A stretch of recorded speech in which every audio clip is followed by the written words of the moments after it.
folks, welcome to today's Sunday Catechism. We are continuing to look at this book, the Illustrated Westminster Shorter Catechism, which I believe is now in Korean, if you're interested. We are going to do, there are 6 questions on the 4th commandment. And I'm just going to do each one because the first one I want to do is a kind of introductory thing. What is the 4th commandment? So let me read that. What is the 4th commandment? The 4th commandment is, remember the Sabbath day to keep it holy. 6 days you shall labour and do all your work. But the 7th day is a Sabbath to the Lord your God.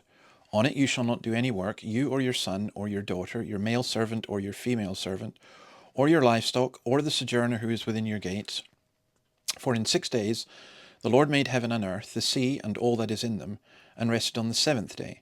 Therefore the Lord blessed the Sabbath day and made it holy. Now what makes this command particularly interesting is that it's the only one of the commandments that many evangelicals, if not most evangelicals today, many Christians would regard as no longer relevant.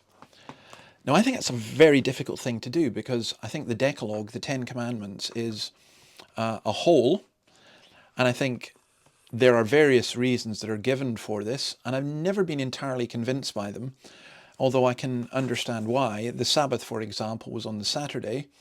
We no longer keep that, unless, around here, by the way, there are a lot of Seventh-day Adventists.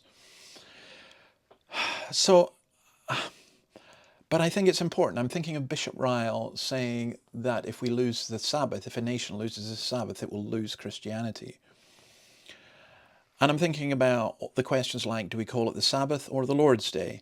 I'm thinking about questions like, how much does it apply? I mean, some of us have come from a very strict background. You know, you wouldn't go outside on a Sunday, you wouldn't hang out washing on a Sunday, and so on. Others come from a much looser background where Sunday isn't a special day at all. I mean, it's a day perhaps you go to church, but even that becomes optional.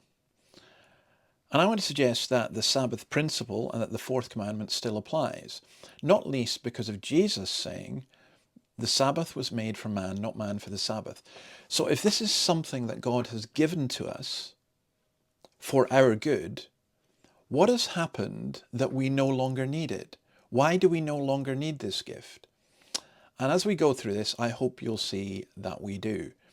So just to give you some understanding, I'm not coming from a strict Sabbatarian background. I do believe the 4th commandment applies in today's world. I think it is good for the good of society. I think it's for the good of individuals. It's for the good of the church. It's for the good of the family. I think it's for the good of our spiritual well-being. But we shall see. I'll be very interested to know what you think. We'll try and work through all of this over the next few weeks. But the Lord blessed the Sabbath day and made it holy, set apart for him. I hope you'll do that. Today is the Sabbath day. I'm about to go off to church to proclaim his word. And I hope that you will have a great Lord's Day, as I prefer to call it. But as I say, we will look at what all of this means as we go through it. Have a great Sabbath. Bye.